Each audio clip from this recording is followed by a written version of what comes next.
Welcome into season 2 of the Sports Information Podcast. I'm your host, Hopkins. We're back with more mediocre sports talk because we're addicted to it. We're addicted to giving it to you guys. Pause. It's season 2 and you're already acting up. As you can see, some things are new around here. We got a little TV, a little monitor now. Casually flexing the greatest lacrosse team in America, American Dads Lacrosse Association.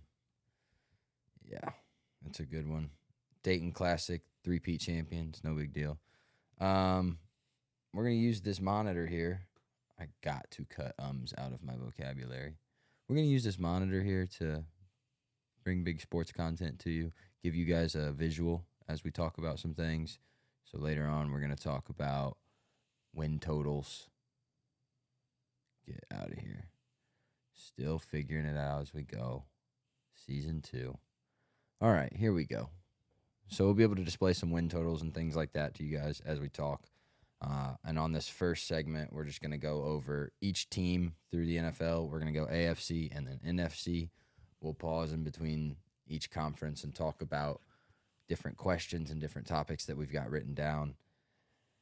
And then after we go through each team and why we think they could or could not win their division and why they maybe could or could not win their conference, we'll head over to the win totals. And we'll see if we agree or disagree. And then we'll see if we agree or disagree with the odds on them to make the Super Bowl. Disclaimer, we do not condone gambling. We do not condone betting. We do not take bets. We do not make bets. All right, moving on to the first part of the show. We got the A block AFC North. Ravens. It's the Ravens. The Ravens are going to win that division. They've won that division the past 2 or 3 seasons. They're going to continue to win it. Harbaugh, Lamar, and now Derrick Henry seem to have full control of that. I have no doubt in my mind. Steelers, Joe Burrow, T. Higgins, and Jamar Chase are enough to win you that division, let alone get you second place in that division. So as much as the Ravens have to be careful, I still think they're a lock. The Steelers need to be even more careful because Aaron Rodgers in his latter years, past 3 seasons, has been a detriment to his team. He's not been a help. I don't care if he's been league average. I don't care if you still think he's better than that.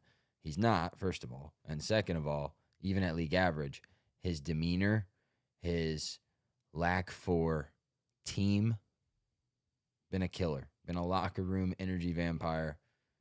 Steelers are in trouble if Aaron Rodgers doesn't hold to the character that he's been through this year's training camp.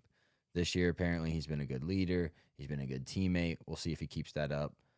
And it usually goes south when things aren't going his way. So we'll see if things go his way in this first game. But I also can't, with any conviction or good faith, say that I trust the Bengals to go take second. So Steelers, you're probably getting second or third, more like second, because that Bengals O-line is just so bad, man. I don't know if you guys saw that preseason clip. I should have pulled it up on YouTube here. The next show, we'll pull that up. But just a terrible clip for the O-linemen. Terrible look for the entire group. There's 3 O-linemen that missed their assignment. There's 2 that just give up on the play. And there's one that's doing like a rain dance, throwing his hands up, trying not to get a holding call or an illegal blindside call, I guess. But it just looks bad, man. So anyway, like I said, Burrow, Chase, Higgins, enough to win you the division. But that O-line could sabotage them any day, right? All it takes is one guy getting through and hitting Burrow in the wrong way. Season's over. Knock on wood, right? I would never wish that upon anybody. Just bought a Nocho Cinco jersey. Looking forward to the Bengals tailgates. I hope they're good. However, it spells disaster. O-line is awful. The defense is abysmal. Let's see what their D-line is going to be ranked this year. 2, Philly, 3, Giants, Buffalo Bills. Probably down near the bottom if I had to guess, guys. Let's just take a dart throw here. Jags, Commanders, Saints are the bottom 3. Or wait, Falcons, Commanders, Saints are the bottom 3. Jags is there. Bengals 25th, so still bottom 10. Bottom 10 D line, definitely a bottom 10 O line. Let's see that. Oh, get out of here. Monitor's a work in progress. Thanks for bearing with us. But I hope it's going to be a big hit this season. Yeah, bottom 3 O line. What are we talking about? Bottom 3 O line, bottom 10 D line. And the coach, in my opinion, is not good. Zach Taylor. So, again, I can't with any courage or conviction say that I trust the Bengals to get any higher than third. Do I believe in their quarterback and their 2 wide receivers as a talent group? Can they win you and will you to a division title? Yeah, probably. They're that good. Can I say that that's going to happen? No. Sorry. But they're definitely going to be better than the Browns. Okay? I get Stefanski, great coach, love him. Myles Garrett, Hall of Famer. That's about it. And if they can't keep Myles Garrett happy and engaged this season, we're probably going to be looking at a similar offseason next year as we saw with Micah Parsons this year, which we will get to later in the show. I already need a drink of water. So that's my AFC North prediction. Ravens locked to win. Definitely a playoff team. Everyone else in that division is up in the air on could they make the playoffs. They could all miss the playoffs. We could have one playoff team from the AFC North. Could you hear that water in the? Just give me a nod. Could you hear that water in the? Okay, cool. That would be a super into that gulp. Oh, I don't want that on audio. All right. Anyway, AFC East. Bills. Again, just like the Ravens, they're locked to win that division, I think, for the next foreseeable future. Even more so than the Ravens, probably, because like the Bengals are a decent O-line away from probably running that division. But Bills, Josh Allen's the second best quarterback in football. Doug McDermott is good enough coach, and defense is at least league average. Let's check that out. What's their D-line? And again, this is just D-line rankings, right? This isn't even... There's no way they got a top 10 D-line. Yeah. Oh, they do! I don't know ball, but I know enough. Bills unit might lack a true star. None of their defensive linemen rank among the top 10 players in their position in the PFL. Overall grade. There's no obvious weak links. That's awesome. All right. So, anyway, Bills, I like them to lock the division down again. Josh Allen is Superman. Keon Coleman probably has to take a step forward in order for them to elevate and be any better in the playoffs this year. But I don't see how that kid can be any less productive or any less effective, for that offense than he has been. So the chances are he's going to take a step forward. James Cook probably won't have as many touchdowns as he had last season. He had a pretty solid season last year, but he's gonna be fine. I think, he's a solid running back. I'm not worried about the Bills. Patriots, I'm pretty in on Drake May at this point. Training camp reports were good, at least from what I saw. And I think he was a good prospect coming into the NFL.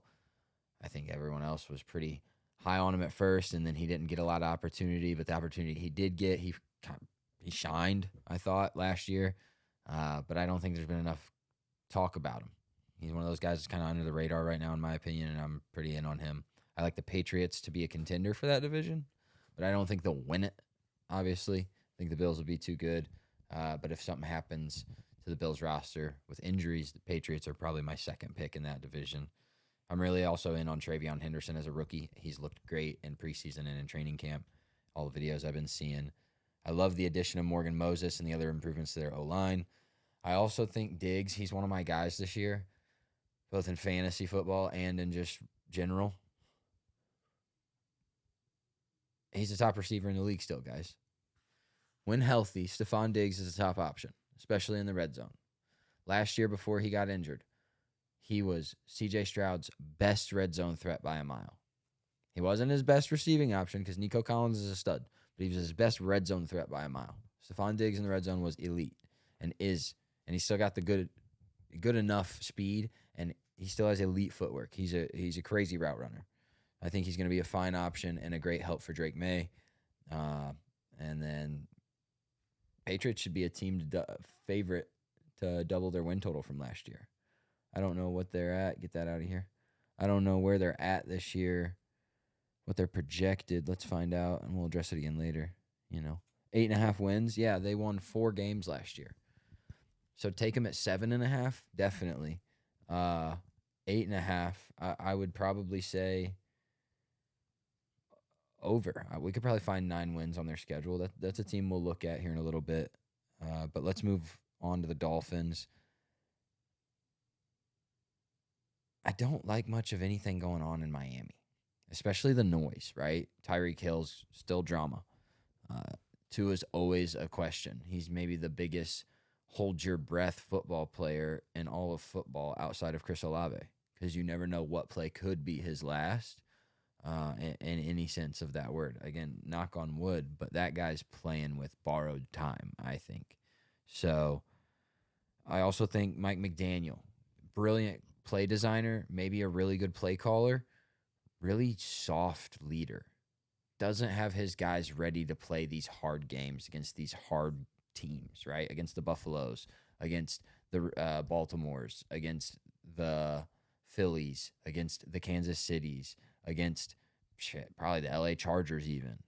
His guys, if it gets too cold, if it gets below 60 degrees, they're useless. It's too cold, they're shivering. There's just something about when your coach comes out layered up in coats, shivering, talking about he's the coldest he's ever been, and almost relating to his guys not being able to catch balls because their hands are too cold. Like, no, you're the best athletes in the world. It's what you get paid to do. The other teams are able to do it. Find a way. And I think that starts with the coaching. But again, they're one of those teams that, despite their holes, their flaws, they've still got a few good pieces. And then also there's a team in their division that just happens to be worse, and that is the New York Jets. So I wasn't a fan of the Aaron Rodgers show going on in New York. I'm not a fan of whatever you want to call this iteration either. And Garrett Wilson is a stud and another one of my guys that I think is just crazy talent, has unreal potential, but will he ever get a good enough quarterback to help him reach that ceiling or even come close to that ceiling? We'll see. The Jets, probably not. So, yeah, Jets, bad team this year. AFC West, Chiefs, and then Chargers. I think Herbert's going to elevate due to coaching and improved weapons. I think Hampton's going to be an impact rookie right away, and I think McConkey will probably take a step forward. But again, I think Harbaugh being there has just been and will continue to be such a big difference maker for that team and for Herbert's ceiling. I think Herbert is going to show why he's consistently still gotten that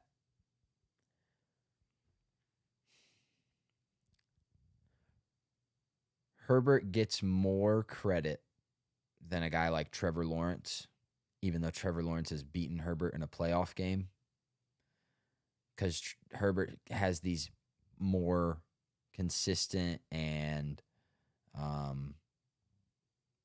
just better regular seasons, but he hasn't been able to unlock that next level yet. He hasn't been able to get there, cross that threshold, and I think Harbaugh is going to get him there. The Broncos, Sean Payton is an all-time coach. Defense is tough and got better, especially on paper. Cortland Sutton's a great 2, probably a below-average 1. And then I think Bo Nix and R.J. Harvey are question marks. I know everybody loves R.J. Harvey. The training camp reports have been good. Sean Payton has given him praise since they drafted him, saying, and he loves the play type, loves the scheme fit or whatever. Everybody in the fantasy world wants to say, oh, look what he did with Alvin Kamara. What do you think he's going to do with R.J. Harvey? I don't know what he's going to do with R.J. Harvey, especially in this division against the Chiefs, the Chargers, and now the Raiders, who we'll get to in a minute. But I just don't know. And can Bo Nix replicate a top 7 quarterback season? No is the answer, especially when you didn't upgrade your wide receiver room. And, I mean, you added a tight end, a big athletic tight end, and Evan Engram, who's I think is going to be a great addition. But I just, Bo Nix, question mark for me. So Broncos, your ceiling's probably third. And then the Raiders, huge improvements in the coaching staff and offensive personnel. Obviously, Genty, Bowers, Geno's a massive upgrade at quarterback. I think it'll take more than a year for the magic to happen, though, so I'm going to bank on them to get fourth. I did see a sneaky pick in the media, though. I think it was Nick Wright on First Things First. Took the Raiders to actually make the playoffs this year. Double their win total, make the playoffs. I don't know about all that. He's way lower on the Broncos than I am. Anyway, AFC South, Jaguars. I'm not picking them to win the South. This isn't my pick. But yeah, it is. I'm taking the Jaguars to win the AFC South because this will be Trevor's best year. BTJ is going to take another step forward. And by another step forward, I mean that man came in as a rookie and was solid. And halfway through the year, he took off. He took off, dude. And he was the best rookie receiver last year. Argue with a wall. Malik Neighbors was awesome. He was great. Elite. BTJ, better. Just was. Travis Hunter is also going to prove to be a solid rookie. I don't know if he'll be as impactful as Amarion Hampton or Travion Henderson. These is just me calling my shots. Maybe he'll be better. Maybe he'll be way worse. I think he'll be impactful. I think he'll be a good offensive option at least. I don't know how involved he'll be on the defensive side yet. They clearly want him more involved in the offense early on. But I think he's going to be a great number 2 for Trevor, even as a rookie. And then I think the defense will hopefully improve from 19th in red zone defense. But I have nothing to back that other than just kind of vibes, good vibes, like what I've been reading. The Texans, huge fan of D'Amico Ryan. I think he's an excellent coach. That defense has a chance to be the number 1 defense in the league this year. I think Stroud will struggle behind another terrible O-line, though. They just lost their left tackle, and then he's only got Nico Collins to get the ball to. These running back injuries are just so wishy-washy, and we know how running back injuries are. Those are some of the hardest injuries to deal with in the league, positional-wise. And then I think the defense might even... Oh, no, scrap that note. Sorry. Whoops. Moving on to the Titans. Cam Ward is criminally under the radar right now, and I hope he balls out this season. That is my first note, and I can't say it enough times. I'm going to say it again. Cam Ward is criminally under the radar, and I hope he balls out this season. Guys, he's the all-time passing touchdown leader in college. Division I. Every Division I quarterback ever. Name your favorite one ever. This kid threw more touchdowns than him. And we're not talking about him. No one's talking about him. So we're going to talk about him on this podcast, okay? All year long, good or bad, we're talking about Cam Ward because every other quarterback on the planet would get talked about if they were the number 1 overall pick and they had that on their resume. Let alone everything else he's accomplished, which I can't name off the top of my head because I don't commit college stuff to memory like that. But I know that. And I know that if, oh God, who was the number 1 pick last year? Caleb? Yeah, Caleb. And year before that, Bryce Young. We talked about them nonstop, good or bad. Every number 1 overall quarterback that's what we do, good or bad. We talk about them. And there's no dialogue surrounding Cam Ward in the mainstream media, in the popular media. There's, of course, training camp reports and Titans media reports that you can look up and yada, yada. I'm talking about mainstream media, Monday through Friday, The Herd, ESPN, Get Up, all these other different talk shows. There's nothing going on about Cam Ward. Why? So hope he balls out. Hope he just shoves the football right down everyone's throats this year. Pause. And it's going to be incredible. And then, also on that note, this might be to his advantage. He's been so under the radar and not talked about. He's probably been able to just stay locked in. He's not hearing about himself in the media. What? 22 minutes. Oh, sweet. Okay. I thought you were trying to tell me, like, I'm getting a phone call. Anyway, yeah, I think Cam Ward being under the radar could work to his advantage for sure. Because if he's not being talked about in the media. He's obviously not hearing noise about himself in the media, good or bad. So no distractions outside. Hopefully he's just been locked in and getting better, man. Also, Calvin Ridley still runs routes and wins routes at an insane clip. He's elite. I think he'll be a great option for Cam Ward. He's definitely another one of those older receivers like Stephon Diggs that is my guy. I'm in his corner. I'm calling my shot on him now. He's hitting. And then they have the second best O-line in the division. It's always a good recipe for success. Colts, it would be the most Colts thing ever to like get second or win the division even with Daniel Jones at the helm and under center. I'm praying for a bad season. I hope we win 2 games. I hope we get the number 1 overall draft pick. I hope I get to see another Manning in blue. That would be awesome. But I don't care who the quarterback is next year, honestly, as long as it's a rookie or it's somebody who, we know is a good NFL quarterback. I'm tired of these. He might be. He could be. No. We tried a rookie with Anthony Richardson. It was exciting. It was awesome. Didn't work out, and we gave up on him. Maybe too soon. Not here to talk about that right now. Maybe we'll debate that topic another day. But Daniel Jones can't be my franchise quarterback, dude. I'll put up with it for this year because I have to. It's already been decided. But I'm not excited about it. So anyway, praying for a bad season. However, the Colts have always been such a decent team, and Shane Steichen's an awesome coach. So who knows what we're going to do.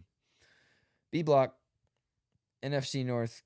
But before we get to the NFC, rewind. AFC questions from the producer. Let's hear them.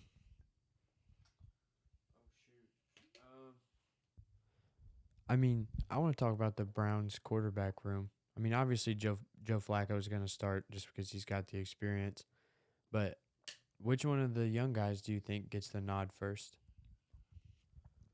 I think it's clear at this point that Dylan Gabriel's the favorite. And this is why I'm so glad we waited till late in the preseason to record. Strategic, by the way, guys. Anyway, Dylan Gabriel gets the nod. The league likes him better. The Browns clearly like him better. I can't tell at this point why they even drafted Shedeur. There's got to be somebody in that front office or on that coaching staff that sees something in him or that likes something in him. But it's not working out for him. He's creating more noise and drama than anything. He's not standing out. He's not making a name for himself on that roster.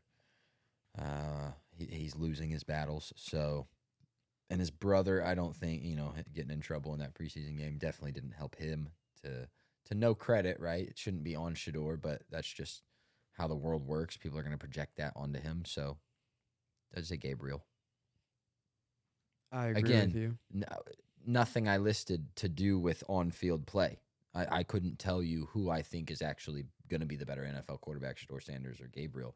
I just don't think Sanders will ever get the chance to even show you if he could be. I think he'll get a chance. I just think he'll get the second chance only if Dylan Gabriel gets in and just bombs it. Totally bombs. Yeah, I think Flacco probably plays first 5 weeks, though. So. Oh, easily, unless something happens to him. He is like 41 or something crazy. Still running around throwing balls better than Anthony Richardson. It's crazy. That's right. Okay, I just want to give my opinion on something. Really, 2 things. I think the Steelers are going to be under 500 if Aaron Rodgers starts the whole season. I'm just a very big non-believer in Aaron Rodgers. I'm kind of with you. I think he's like just a drainer in a locker room on a team. Yeah, man. I don't really care if his attitude in camp has been I'm a good leader, this and that. Like, I think it's been proven, especially with the Jets. Like, he's not. He's just he's not invested. I could see it, and honestly, this has got to be Aaron Rodgers' last year in the league. I would think that's 1 year deal with the Steelers, and unless it goes super well, there's no way he gets a contract renewal. But what a way to end your career. You're trying to kind of go out on a higher note, revive it a little, not leave as sour of a taste in people's mouths as you did in New York, obviously. But instead, you give Mike Tomlin his first ever below 500 season and then retire. I mean, that would just be. He'd be banned from the city of Pittsburgh. Yeah. 100%. He'd have to be. That would be. There'd be some conspiracies around there. Like, did he do it on purpose? Is that what he saw as his purpose to Part do? of the script, in bro. his I ayahuasca swear. retreats, he had an enlightening. That was his purpose in life, to humble Mike Tomlin. No, I think that's definitely on the board. You know, I would say it's way higher than a 0% chance. It's definitely a non-zero chance that happens. Probably a It's fair. 20% chance, maybe. I mean, that's a good chunk. So, Okay. What was my next one? Bills. Bills. I'm gonna be full believer in the Bills, and I'm gonna put my stock in them right now to make it at least to the Super Bowl. Wow. I'm shooting my shot early. Okay. I'm gonna be a big believer. They brought back the red helmets, man, for a reason. Okay. It's destiny. I'm calling my shot. I just want it to be known. I like that. You heard it here. The producer of the Sports Information Podcast, not the host, the producer. He's got his dibs, his shot on the Bills to make the Super Bowl. What'd Paul Revere say? 1 if by land, 2 if by sea. Josh Allen, he's winning it for me. I swear. So, I mean, Superman, yeah, they've got as good of a shot as almost anybody in the league. What scares me about making that pick, though, is still what scares me about picking anybody other than the Chiefs is that you don't have Patrick Mahomes, who just finds ways to win games. It's like dude who pulls rabbits out of his hats. I can't make it make sense. And then they had a down year last year, and they won 17 games, and they made the Super Bowl, and they got better this offseason. So, I don't know, man. The last time the Chiefs had a down year and still made the Super Bowl, and then they freaking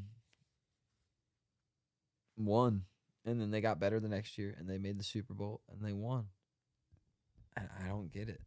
So, I like the Bills as good of a chance to have as good of a chance as anybody coming out of the AFC outside of the Chiefs, for sure. So, I love that you have the courage and the conviction to make that pick. I just want to. That's good for the brand. I just want to shoot my shot, man. That's good for the brand. I'm not gonna switch up later on. I want proof.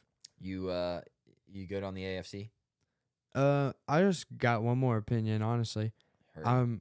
I'm full believer in Justin Fields and Garrett Wilson. I think they're gonna bring it back to the Ohio State days. I'm sure like that coach is in the NFL for a reason. You know, he's got to be watching some of that old tape of them in college. Like he knows the connection. He's got to be able to see it. Like why else do you bring that guy in? Like I just think they figure it out. And what's their projected record? Before I say this next thing, These New York Jets? what does that say? 5.5 wins. These New York Jets? I The think New York they're Jets at least getting the New York 7, Jets 8. who got worse at quarterback have unreliable running game, Lots of fumbles. have bottom what O-line? Let's find out together here. Ooh, maybe top something O-line. Well, top 10 O-line, okay. But a quarterback who can't make more than half a read. Hey, man, he's got the legs to make some plays on the ground. That opens up a lot of stuff. Oh, that's the Giants. I was like, no way they have a top 3 D-line. I don't know. I mean, maybe this guy will be better than Saleh was at controlling the defense and calling the plays, and he can get a little bit more out of the Jets defense because they've got some players. Oh, man. But they've got a horrible D-line, and outside of Sauce Gardner, I don't really know too many guys that they have in their secondary. Now, Sauce Gardner as good as any corner in the league probably. But, yeah, I'm out on that. I think, good for the brand that you were able to have some courage in picking the Bills. You might have reneged on that by picking the Jets. You might have took away all your credit and destroyed the brand and ruined our reputation forever. But it's fine. It's just a no-name YouTube channel. Anyway, B block. Moving on. NFC. Believe. What'd you say? Believe Ted Lasso. Believe. No way. NFC North. Again, another reason we strategically wait to do these things so we can get all of our information before we pick. Because I don't have to revise any picks. I don't have anything out there yet in the ether for this year. But now I do. The Packers are in contention to win the division. And I kid you not, if I would have made this episode 3 days ago before the Micah Parsons trade went through, Packers would have been third or fourth in the NFC North for me. Micah Parsons puts them over the edge for sure. They are absolutely in contention. It's them and the Vikings, I believe. I want to go out and say, actually, you know what? I am going to go out and say it. It's a three-way shot in the NFC North, and it might be the toughest division in football this year if these teams pan out. Packers, Vikings, and Bears. I think Caleb makes the leap. I think, what's his name? Johnson, the coach, Ben Johnson. He was the coordinator in Detroit. I think he's going to get a lot out of that offense. I think DJ Moore is still going to be very fine. At best, he's going to be a really, really solid, really, really good number 2, or he'll be pretty okay number 1. I think Roma Odunze is going to take a step forward, probably be your number 1 receiver this year. And then Colston Loveland, great pickup. He's going to pair awesome with Cole Kmet. That O-line got buffed up. That defense is definitely going to be fine. I like it. I like Chicago. But the Packers, the only thing that I have any reservation on, really, I know what Jordan Love is. I think at this point, he's probably your little above league average quarterback. So he's going to be fine. Matt LaFleur, I really believe in him as a coach. Josh Jacobs, solid. My only reservation is the receiving core. But they seem to have a guy, Matthew Golden, that they believe in. Jaden Reed can be an awesome number 2. He's a really cool gadget player. Romeo Dobbs can get you a couple catches a season. He's a nice guy. So Packers, solid. That defense is going to be awesome too. Rashawn Gary and Micah Parsons on the same line is going to be fun to watch. Vikings, Kevin O'Connell, one of my favorite coaches in the league. Him and Sean McVay, they're awesome. And then Jettas is Jettas. They obviously believe in J.J. McCarthy. That's who they're going with. They just traded away Sam Darnold after Sam Darnold put up an awesome season. And let's be real, Kevin O'Connell gonna put himself in some pretty elevated conversations next year if he can go out there and win double-digit games again after having an aged Kirk Cousins. Not aged, but definitely older and pre-injury Kirk Cousins, followed by Sam Darnold, followed by J.J. McCarthy. I get it. You got Jett as best receiver in the league. That helps. But those are still... Kirk Cousins there at 34, I think he was when he was playing there. That was your best quarterback out of the guys I just named so far. Sam Darnold put up the best season, but again, no one else was getting that out of Sam Darnold before. So, I don't know. Kevin O'Connell's great. That defense is awesome there. I forget their coordinator's name, but he's doing awesome job. They're another team that has a huge chance at having the best defense in the league. Cam Bynum, or not Cam Bynum. What's the other one? The safety. Or Hamilton. He plays for the Ravens. Yeah, I'm tripping. Cam Bynum did play for the Vikings. That's who I was thinking of. He got traded to the Colts. Yeah.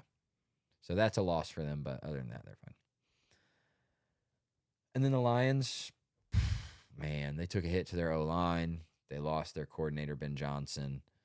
I think it's going to be tough. I think Jared Goff struggles when he sees pressure up the middle, and that's what they lost is interior alignment. So we'll see. Kept all his weapons, kept his head coach. We'll see. I'm skeptical on the Lions. They had a really high year last year. The year before that, they had a really high year too. And I think they're going to settle a little more this year.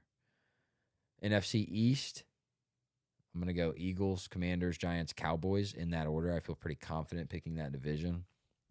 The Eagles lost a little bit on defense, but they replaced it. They got younger. And then, so probably a little less talented, but again, younger, a little hungrier, a little more twitchy. And then on offense, they're electric. They've got the tush push in their favor still. That didn't get banned. Jalen Hurts is coming off a Super Bowl MVP. Nick Sirianni just finds ways to win games. As much as I don't like him as a coach, I think he's a terrible play caller. I think he's a fraud, but I've got nothing to back that at this point. Man wins games. Saquon Barkley is your best running back in the league, and A.J. Brown and Devonta Smith is as good a receiving core as you're going to find.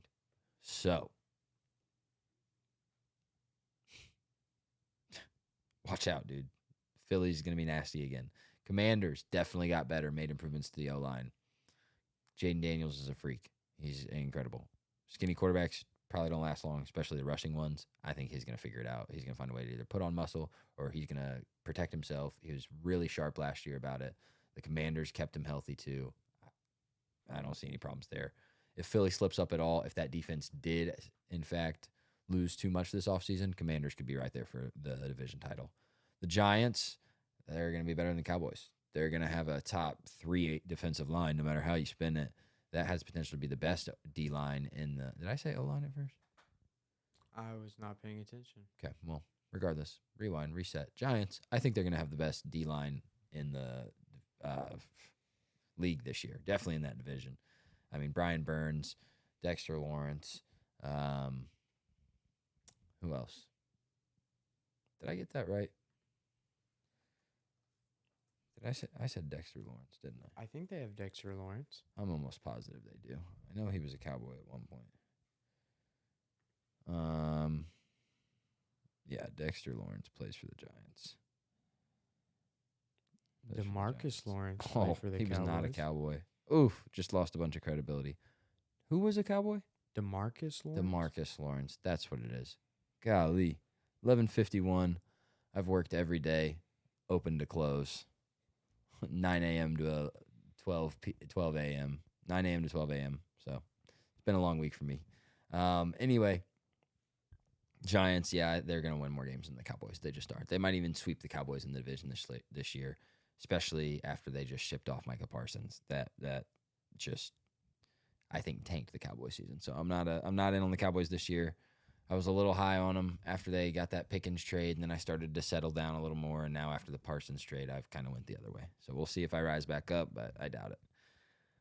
NFC West, Rams, 49ers, Seahawks, Cardinals. That's if Christian McCaffrey stays healthy. If not, the 49ers are going to be a lot worse. Prepare yourselves for that. The Rams, again, if Stafford's healthy, they're going to be electric. They're going to be Super Bowl contenders. Okay? Puka Nacua is legit. Devontae Adams, again, as good as a number 2 in the league as you're going to find.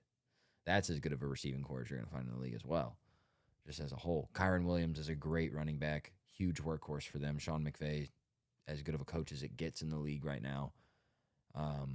That defense is still young, and they're dogs. But Stafford is the question mark. So if he can't stay healthy, the Rams are tanked as well. That division is just so iffy. One of the more iffy divisions this year, because then you don't want to bet on the Seahawks. They got Sam Darnold to run the quarterback. Can he replicate what he did last year? Definitely not. He doesn't have the same coach, and he doesn't have the same receivers. He's got JSN. That's it. And then a Kenneth Walker who always gets injured. But Charbonnet will come in whenever KW in every league gets injured, and Charbonnet's great. So they'll be fine there. But Cardinals, can Kyler Murray step it up? Who knows? We'll see. Probably not. He's going to be the same old Kyler he's always been. Top 10 fantasy quarterback. Yeah, above league average, but not top 10 real-life quarterback. And then Marvin Harrison Jr. is going to take an elite step forward this year, and he's going to be a league top 10 receiver in real life. And I can't wait. Your son's going to do it. He's going to do it, buddy. I just know it. But the Cardinals probably finish second to last or last in that division. NFC South. Here we go. This is the one I've been waiting on. This is an original thought. This isn't the first. I'm not the first person to give this take. I've seen this take already, but I've come to this conclusion on my own as well. The Bucks are going to roll that division. The Bucks might be able to win 10-plus games on their schedule this year, and the Bucks might be able to win the entire NFC. Might. If Mike Evans stays healthy. That's if Chris Godwin can probably stay healthy, but they might be able to do without him, especially if Egbuka one of two things there. Chris Godwin has to stay healthy, and or Egbuka has to be a hit as a rookie. Bucky Irving's got to keep being Bucky Irving. Baker Mayfield's got to be able to do 80% of what he did last year, and then I think that defense takes a step forward as well. But yeah, the Bucks, electric. I'm all in on the Big Show and what's going on in Tampa. The Falcons, I really like Drake London. I really like Bijan Robinson. I think Michael Penix can get the job done there and help them get second place and maybe even make the playoffs in a weaker NFC conference. Let's see here. Packers, Eagles, Rams, Bucks. That's just if the Packers win that division. I just have them at the top of my list there. So let's go. That's 4 teams. 7 teams from each division make it. Is that right? Check me on that. Say that again. Is it 7 teams from each division? Check me on that. That make the playoffs. If it is, I would say I'm going to take the Commanders, Eagles. There's only going to be one NFC West team that makes it. Yeah, probably the Falcons. Falcons probably sneak their way into the playoffs. Yeah, you were I like right. that pick. Yeah, 7. Awesome. All right.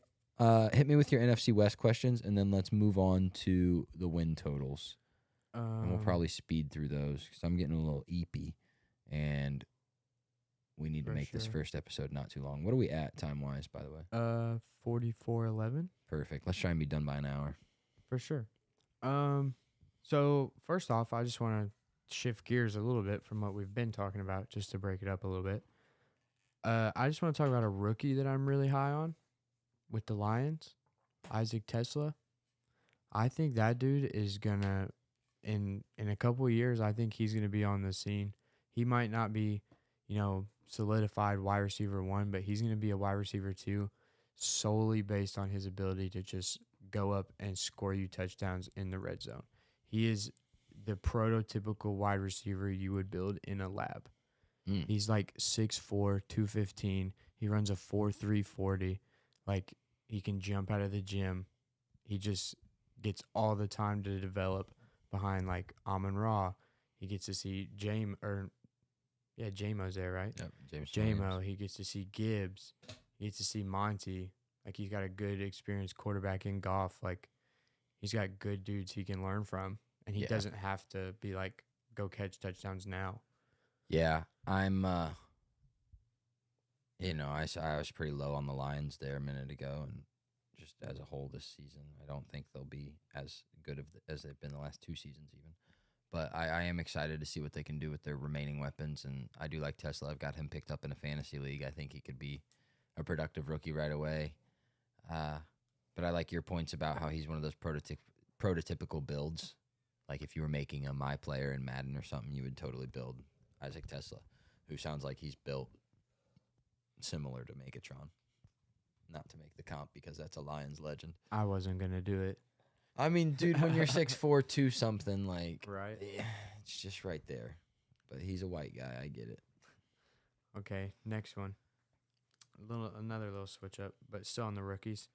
Do you think Jackson Dart sees any playing time this year? Okay, I'm glad you brought this up. Yes. I think Russ will inevitably flop. And Jackson Dart is one of those, I think he's one of the more intriguing rookies. He was played in probably the toughest division in college football, from what I can gather, SEC, and he played solid. Like, again, I'm no college football guru. I don't know near as much as I do about that as I do the NFL. That's why I don't make any college football content, but played pretty solid in the SEC from what I gathered. He might be an NFL quarterback, man. I'm not out on Jackson Dart. I don't hate that the Giants took him in the first round, especially after you went and got Abdul Carter early in the first round. He's going to be an immediate impact guy. But it'll be interesting. It definitely got to watch. But I don't know enough about the guy, and I didn't follow enough of the Giants training camp reports to tell you. I know he's not going to start right away, but I couldn't tell you when he's going to start, and I couldn't tell you how he's going to look when he starts. I don't know if he's ready this year. Maybe that kid needs a year to develop. Okay, I got 2 more. Sure. We'll go with the Panthers first. So, do you think if Bryce Young just is absolutely mediocre, Hmm. throughout the whole year. What do you think the Panthers organization does? Like, do they put in like a Levis Cam Ward situation and move him down and draft a young guy like Klubnik or Drew Aller or Nussmeier or somebody? Or do you think you just invest in more capital to believe in him? So I think Bryce Young is one of those quarterbacks that's on the chopping block this year with his team. I think there's a few quarterbacks that they've got to be careful how they move this year, and definitely the ones that get on the field, they got to be careful how they perform. There's going to be quarterbacks that shift around next offseason because the Steelers are going to be looking for a quarterback next offseason. The Colts are going to be looking for a quarterback next offseason. The Dolphins could be if Tua goes down, right? The Saints will be looking for a quarterback next offseason. And I love how I didn't even address the Saints, by the way. They're going to be that bad. They're going to be the worst team in the NFL, guys. There's just going to be 7 or 8 teams probably next season looking for a quarterback change in some capacity or the other, whether that's to bring in another solid backup or to bring in someone else to be their starter. And Anthony Richardson's one of those guys that's going to be up for grabs and moving somewhere. Kyler Murray's going to be another one of those guys that's up for grabs and moving somewhere if things don't elevate in Arizona, because they're giving him what he needs to succeed with Marvin Harrison. They've got a okay defense. They got Trey McBride. James Conner's a fine workhorse when he's healthy. They drafted Trey Benson to be the same thing if James Conner goes down. So there's a handful of quarterbacks that are going places. So, yeah, Bryce Young, I think he's got to be above league average for the Panthers, or at least at league average for the Panthers to feel like they're in a good spot with their quarterback, I would say. Okay. Last one. Okay. I just want to go rewind a lot back to the Cowboys. Yeah. I just cannot fathom what Jerry Jones is thinking. Like, he's got to be just a little bit delusional, which I feel like that Yeah, just publicly. comes with the title of, NFL owner / GM. He's like LeBron Right. for the Cowboys. I mean, geez. But I just don't understand how you can just stand there and say you're going to be better from the Micah Parsons trade. Like, I get 2 first-round picks, but that's a proven and arguably best player in the world at his position at any given time.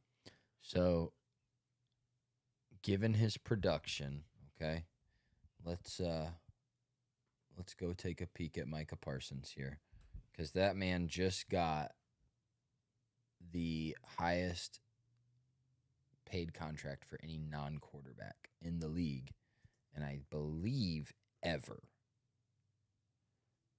Am I spelling the dude's name wrong? Yeah, it's C-A-H. C-A-H. There we go. See, guys? If I don't know it, the producer knows it. That's why we work together. Okay, so just looking at his career here. Zoom this in. Talk about these numbers a little better. Ooh. Defensive interceptions. Obviously, that's not what we want to see. But where do I want to be? Tackles. There we go. QB hits. So in 2021, it was his rookie year, 22, 23, and 24. Okay. Played every game in every season except for this last year. He only played 13 games. He's had 13 and a half, 14, and 12 sacks. He had 12 sacks in 13 games. It's pretty elite. Yeah. I would say the contract was deserved. I heard earlier from a buddy of mine that he thought the contract was a little high, and you get 2 first-round picks back for it. They are the Packers picks, and those picks aren't going to be very good in the sense that they're not going to be high draft picks. They're not going to be top 10 draft picks by any means. Packers aren't going to be a bottom 10 team anytime soon. They're probably not going to be a bottom 15 team anytime soon. So you're getting mid to late round first round picks, not even in the same year. They're back-to-back years, I think. And you gave up the guy who was getting or going to get and did get the highest paid non-quarterback contract in the league. You saved a ton of money. And if you are exiting the Dak Prescott era, which you're not, sharp. probably sharp. How? Because Micah's reaching that age where you got to go try and win right now with that guy. Right? He's been in the league 4 years. He's 25, 26 this year.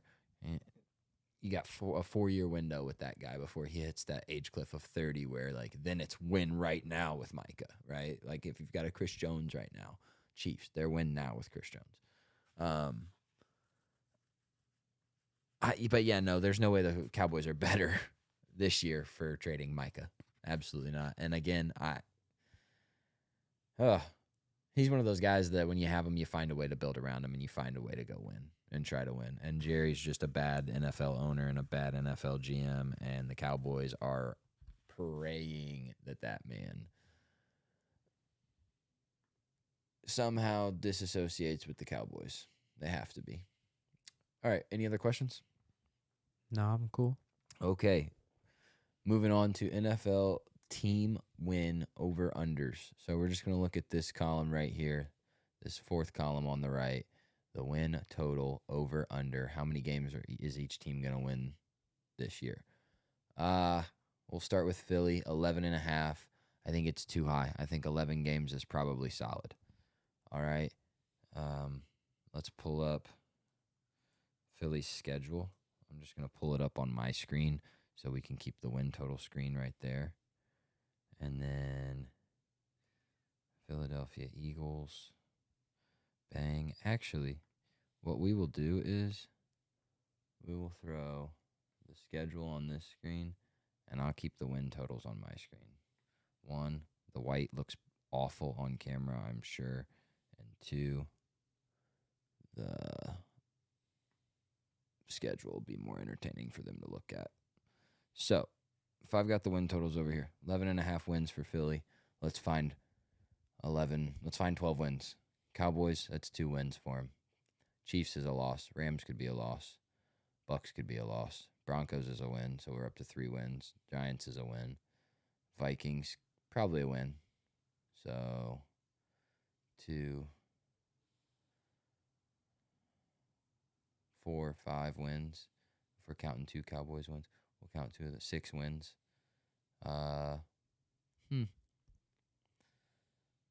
One of those a win, one of those a loss. That's 7. We already counted that.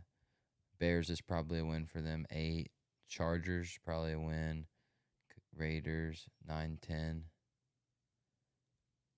And then okay. So if they've got to split with the Commanders to get that 12th win, in my eyes, just based on quick math, yeah, I'll take the under on the Philly at 11.5 wins. I will absolutely take that. Let's see. Ravens schedule up next. I'm butchering the spelling over here. We got to come up with a faster process too, but this is a good learning curve for episode 1. All right, Ravens schedule. Another team that's favored to win 11.5 games. Golly. Bills, Browns. All right, so to win 11 games, you've got to lose only, 6? 17 games, yeah, okay. So let's find 6 losses. I'm going to take them to lose to the Bills at Buffalo in week 1. I'm going to take them to lose to KC in the regular season.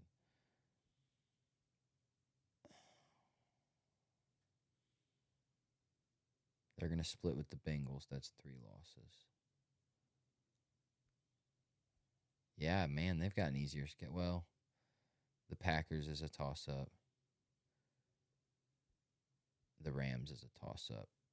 The Lions could be, but I doubt it. The Vikings could also be. The Bears could be. The Ravens are probably a favorite to hit that over this year. The Ravens might win 13 games, just based off quick look at that schedule. Or a quick review of that schedule. I've consumed all these multiple times. The Bills, 11.5 over-under win total. Josh Allen is good for 12 wins. Book it. Kansas City Chiefs, 11.5 win total. They had a down year last year and won 17 games. Let me say that again, guys. They had a down year last year and they won 17 games. book it. 11.5 wins. Detroit Lions, 10.5 wins. Give me the under. I think they'll be right at 9-10 wins. Green Bay Packers, 9.5 wins. Give me the over. They're going for 10. The Commanders, 9.5 wins. Another team I think will hit the over. They'll get 10 wins.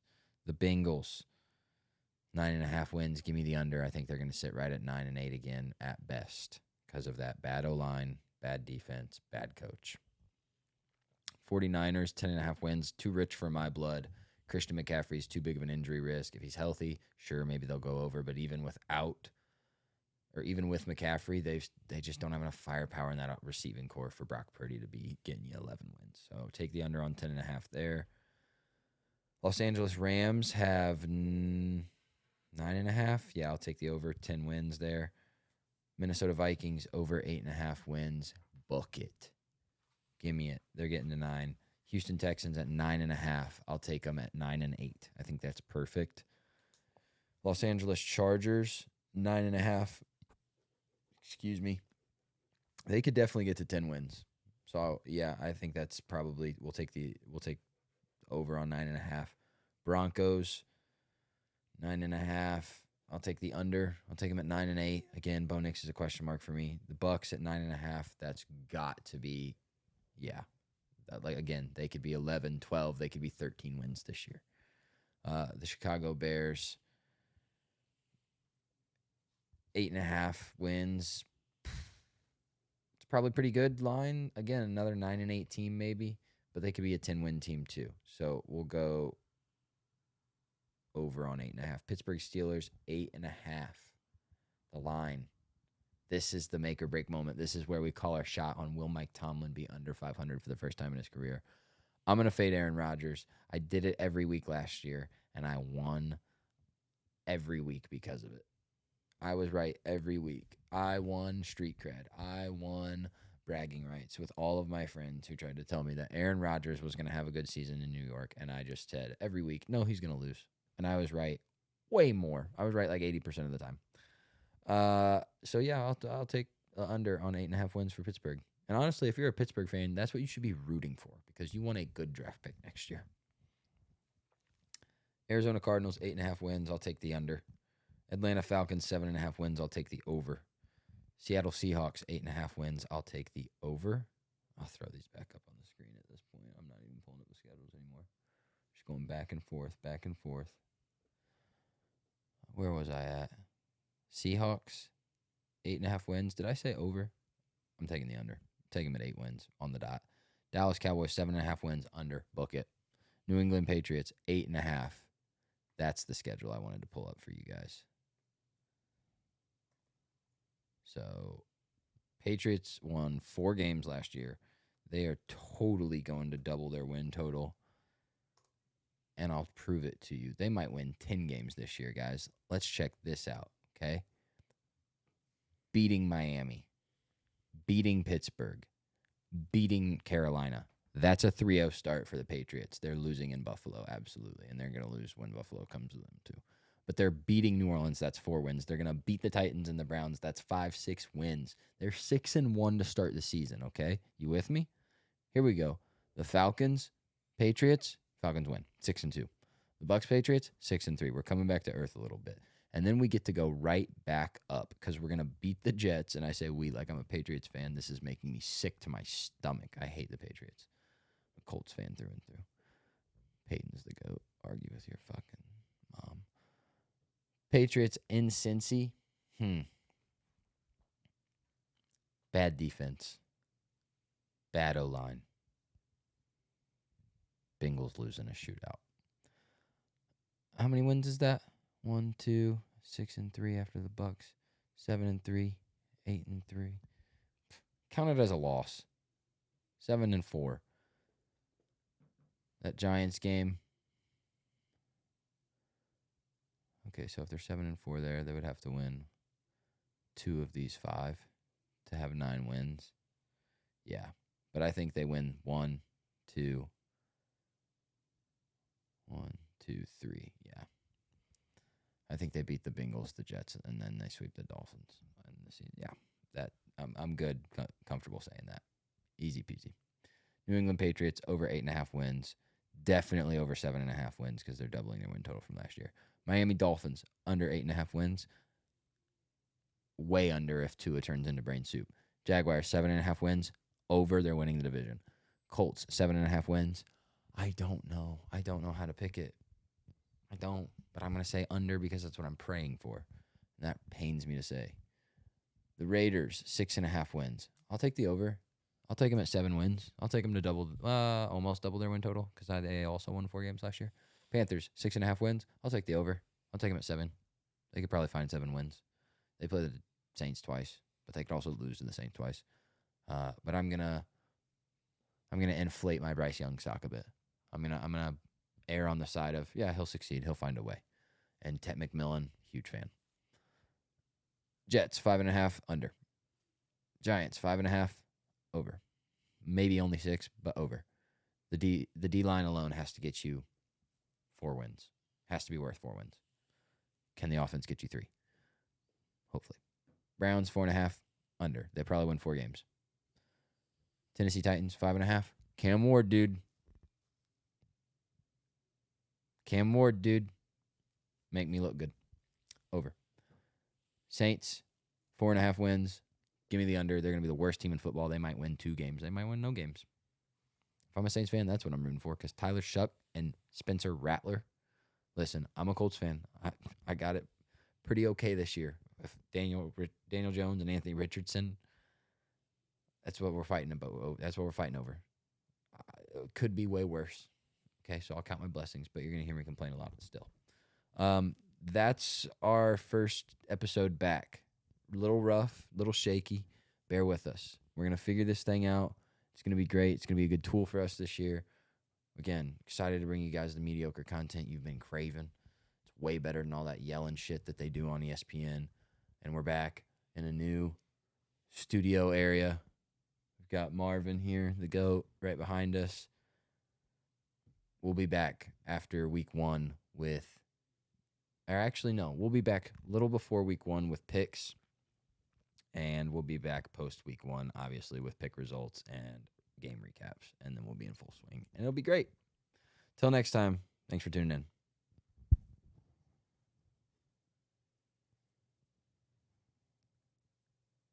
Do you want me to stop it? Yeah, please.